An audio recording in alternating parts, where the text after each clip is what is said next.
एक गांव में महेश नाम का एक हलवाई रहता था। उसकी दुकान दूर दूर तक मशहूर थी। आसपास के सभी गांव वाले महेश की दुकान से ही मिठाई लेते थे। भाई मजा आ गया, क्या लजीज रबड़ी है।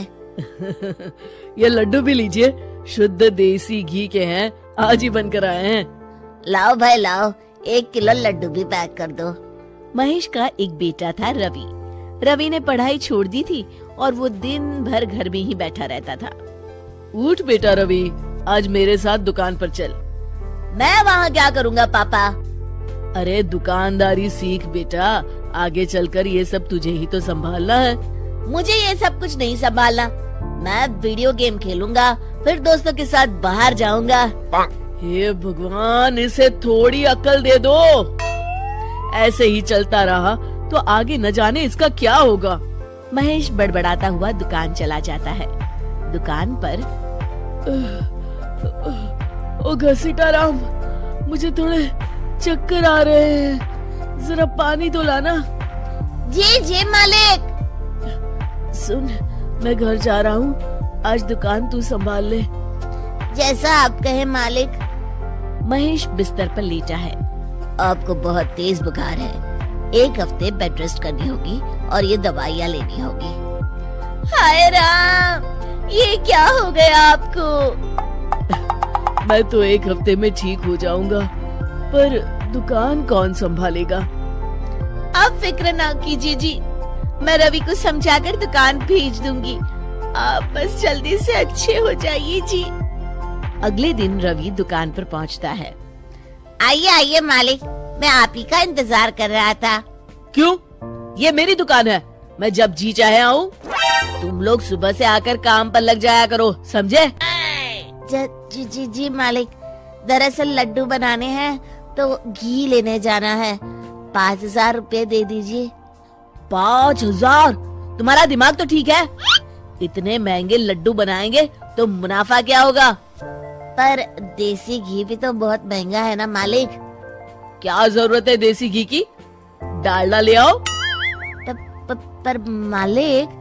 मुझसे बहस मत करो, जितना कहा गया है करो। और क्या क्या बन रहा है? मावे की बर्फी मालिक। मावा मावा मावा। हाँ। तभी उसकी नजर एक डब्बे पर पड़ती है। ये क्या है? ये रवा है मालिक। एक काम करो, हर 1 किलो मावा में 200 ग्राम रवा मिला दो। पर बर्फी का स्वाद बिगड़ जाएगा मालिक। जितना कहा है करो, अब जाओ यहाँ से। अगले दिन।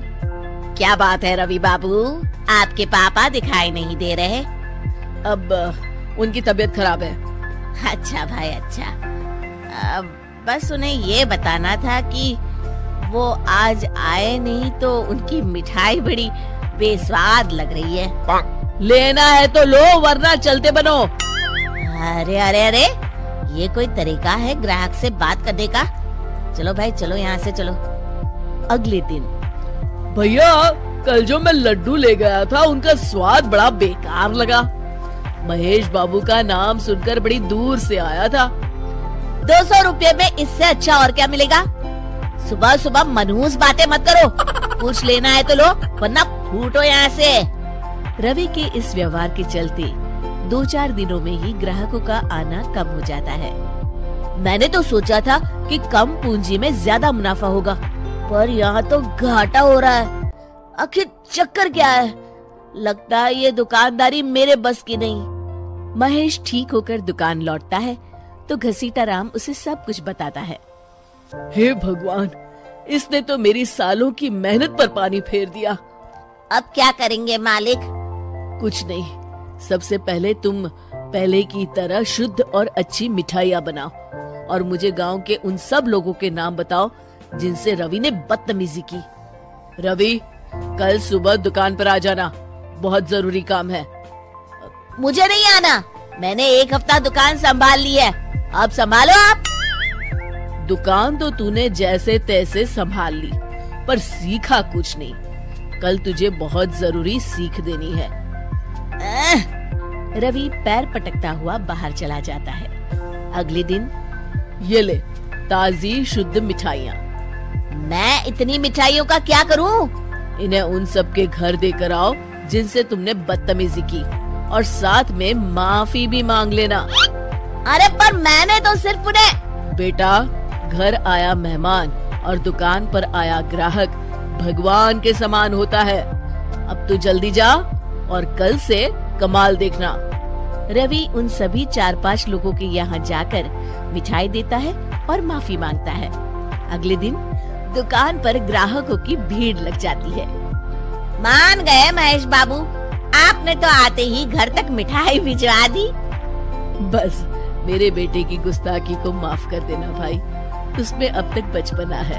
हाँ हाँ, आपके लड्डू के बदले हर चीज की माफी है। भाई आज तो मेरे पड़ोसी भी आपकी उदारता देख के दंग रह गए।